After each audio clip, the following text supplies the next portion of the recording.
What is a culture explorer? First, let me define culture. I see culture and I use it very broadly, not just ethnicity.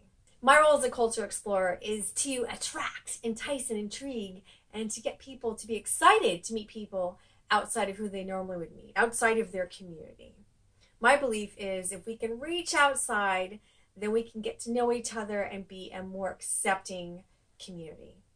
We're comfortable with who we know and what's familiar and who we can relate to. That's most of us, that's me too. However, it's important to get out there so we can start to bridge the gap and get to meet people who are different than us so we can see the other view, so we can collaborate with each other. It's tough to meet people outside of our community. You may work 10 hours a day at your tech job and then walk or bus over to your tech apartment full of tech people and work out at the same gym because that's your environment and it's green and it's walkable and that's what you do. Kind of hard to avoid. Now, however, most everybody's going to be from the same socio-economic class that you are. It could be that you have 4 kids, 3 dogs and 1 cat and a goldfish, and you don't have the bandwidth to give attention to anybody else.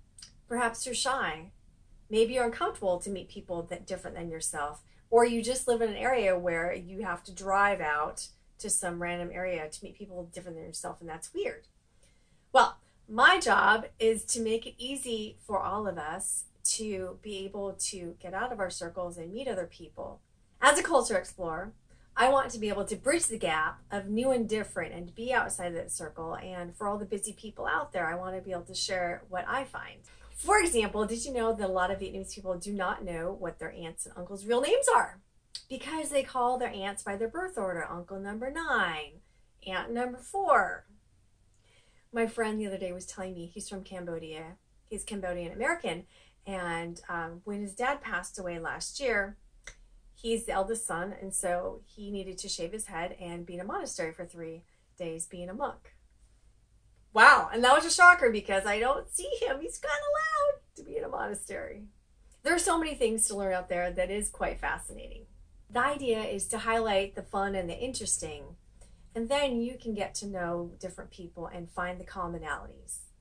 I realize this is a big ask to get people to step out of their comfort zone and be accepting, get to know other people when they don't have time, resources, bandwidth, willpower, their confidence may be down, and life is happening. I understand that.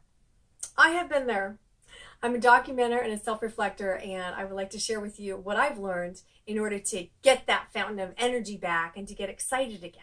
Many people that I've talked to feel like they've been there, they've done that, they've heard about everything under the sun. They have their job, they have their spouse, they've got the kids, and everything's good, but they're complacent and just not as passionate and electrified as they used to be. Well, I am here to get you excited again because you haven't heard of everything. How about liquid mountaineering, extreme ironing? What about underwater hockey, pea-proof walls? There's so much out there. Maybe you want to be an inventor again. Or maybe you just want to do something a little bit different.